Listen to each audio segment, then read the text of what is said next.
இன்றைக்கி ரொம்ப சூப்பரான அதே நேரத்தில் ரொம்ப டேஸ்டான ஒரு சட்னி ரெசிபி தான் பார்க்க போகிறோம்.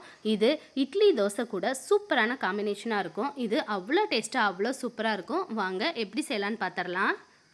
இதுக்கு முதல்ல ஒரு பெரிய வெங்காயம் தோலெல்லாம் எடுத்துகிட்டு கட் பண்ணி வச்சுருக்கேன். ஒரு 10 பல் பூண்டு எடுத்து வச்சுக்கலாம். இதோட அரை லெமன் எடுத்து வச்சுருக்கேன்.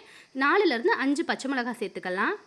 இப்போ ஒரு அரை கப் அளவுக்கு நிலக்கடலையை நல்லா வறுத்து தோலெல்லாம் ரிமூவ் பண்ணி வச்சுருக்கேன். இப்போ ஒரு மிக்சி ஜாரில் இப்போ இந்த நிலக்கடலை எல்லாத்தையும் நம்ம சேர்த்துக்கலாம். இதோட பூண்டு பச்சை மிளகாய் சேர்த்துட்டு நம்ம வெங்காயத்தையும் உள்ளே சேர்த்துட்டு இதுக்கு தேவையான அளவு உப்பு சேர்த்துட்டு லெமனையும் நல்லா புழிஞ்சு விட்டுட்டு இப்போ இதுக்கு தேவையான அளவு தண்ணி சேர்த்துட்டு நல்லா ஃபைனாக அரைச்சி எடுத்துகிட்டு வந்துக்கலாம். பாருங்கள், இந்த மாதிரி இருக்கணும். இப்போ இதை அப்படியே ஒரு பவுலுக்கு மாற்றிடலாம். இப்போ இந்த சட்னி அப்படியே ஒரு பவுலுக்கு ட்ரான்ஸ்ஃபர் பண்ணிவிட்டு தேவைப்பட்டால் கொஞ்சம் தண்ணி சேர்த்துட்டு நல்லா மிக்ஸ் பண்ணி வச்சுக்கோங்க. இப்போ இதுக்கு ஒரு சிம்பிளான தாளிப்பு மட்டும் நம்ம ரெடி பண்ணிடலாம்.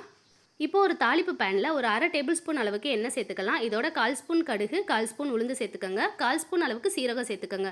எல்லாமே நல்லா பொரிஞ்சதும் ஒரு கொத்து கருவேப்பிலை சேர்த்துட்டு ஒரு 1/4 ஸ்பூன் அளவுக்கு பெருங்காயத்தூள் சேர்த்துட்டு இதை அப்படியே சட்னிக்கு ட்ரான்ஸ்ஃபர் பண்ணிடுங்க. அவ்வளோதான், ஒரு சூப்பரான நிலக்கடலை சட்னி டேஸ்ட்டாக ரெடி ஆயிடுச்சு. நீங்களும் இதை கண்டிப்பாக ட்ரை பண்ணி பாருங்கள்.